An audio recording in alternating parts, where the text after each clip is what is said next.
Hi everyone, this is Dr. Sarala. Welcome to Millet Magic. Puliogare or tamarind rice is a traditional South Indian dish very commonly served as prasada in temples. There's something divine in the taste of a temple prasada which is very difficult to replicate. But today we'll be sharing with you a recipe to make very tasty puliogare at home. With more and more people opting for the ready powders and mixes available in the market, this recipe, in spite of being quite easy, is slowly being forgotten. To enhance the health quotient of this dish, we will be giving it a slight twist by adding KENAF leaves, locally known as GONGURA, pundi soppu or ambadi. KENAF leaves are super healthy greens because they are rich in minerals like iron, magnesium, calcium and zinc. They are also rich in antioxidants like protocatechoic acid. So let's see how to make healthy and tasty millet puliogare. The first step is to make the millet rice.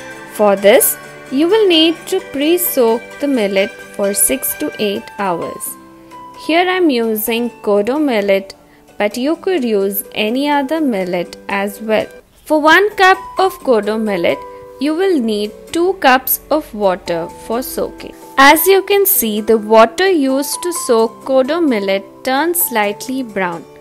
But do not be mistaken that this is due to mud or dust. This is the color imparted by the fiber of kodo millet. Do not discard this water as the water-soluble vitamins and minerals present in the millets would have dissolved in the water.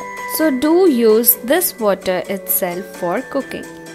Since we do not want the rice to be sticky and mushy, add 1 spoon of ghee before cooking it. After cooking the millet rice, spread it out on a plate so that the excess water evaporates and you are left with nice and fluffy millet rice. The ingredients which you will require to make the Puliogare Gojju are 1 cup of chopped KENAF leaves, a lemon-sized piece of tamarind. If you do not have KENAF leaves, then you can double the amount of tamarind you use and make the Puliogare Gojju without KENAF leaves as well. You'll need to soak the tamarind in water and squeeze out all the pulp. You'll also need 3 teaspoons of rasam powder, half a teaspoon of turmeric powder, 3 to 5 teaspoons of palm jaggery syrup, a little hing. For those of you who have seen hing only in the powdered form, this is how it originally looks. We dissolve it in water and keep it aside, ready to use whenever required. You will also need a few curry leaves, cooking oil and mustard seeds. For the puliogare powder, you will need 1 tablespoon of sesame seeds or Niger seeds and 1 teaspoon of peppercorns. And for the tempering, you will require some cooking oil. Here I am using groundnut oil extracted by bull-driven wooden ghanis, mustard seeds, 1 tablespoon of urud dal, 1 tablespoon of chana dal, half a teaspoon of turmeric powder, a fistful of groundnuts, 4 to 5 green chilies, a fistful of fresh coriander, a few curry leaves and about half a cup of grated fresh coconut. Now to make the Puliogare Gojju, heat some oil in a thick bottomed steel kadai. Add a few mustard seeds and allow them to splutter. Then add in the chopped KENAF leaves and saute them well. Add in half a teaspoon of turmeric powder and continue to roast for about 5 minutes. Now add in the squeezed out tamarind water and an additional cup of water. Allow to simmer for 2 to 3 minutes. Then add in salt to taste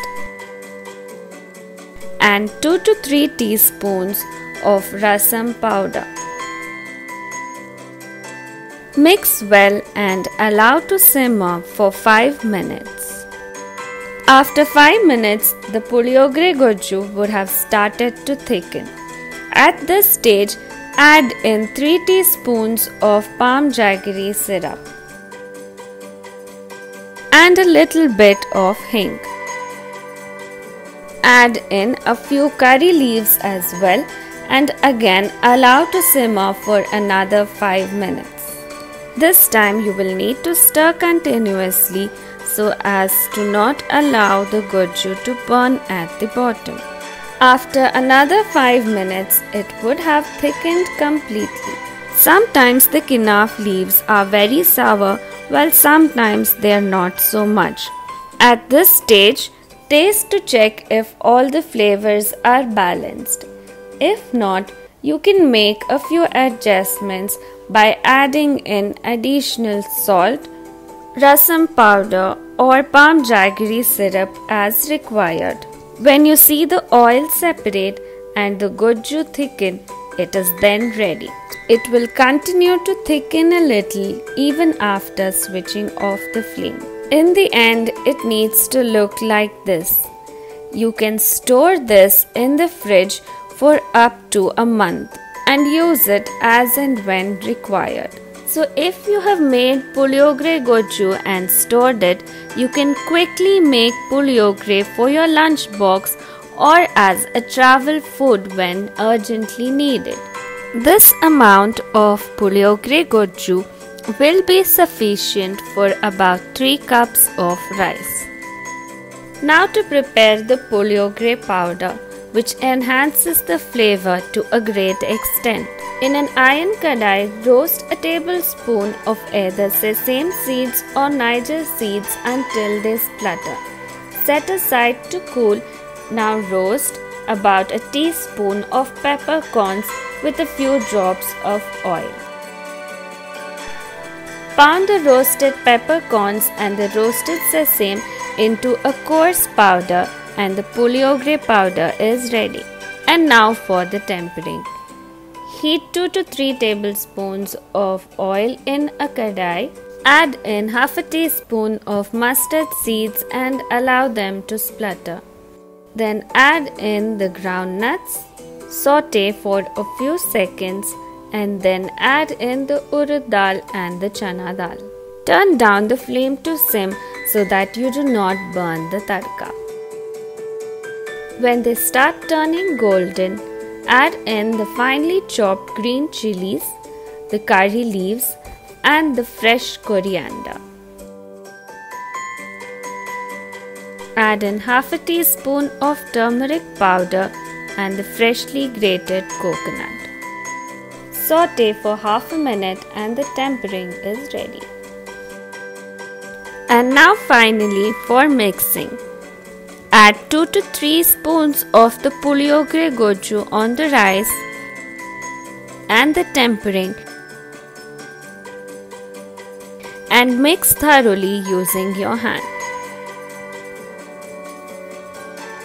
After tasting once, you may add salt if required. Finally, sprinkle the Puliogare powder and mix well again. Mouth-watering Puliogare is ready. Serve with a teaspoon of desi ghee. It's tangy, it's spicy, and it also has a hint of sweetness. While you try out this traditional South Indian recipe with a twist, we'll be prepping for yet another interesting millet recipe. We'll be back next week. Until then, happy cooking!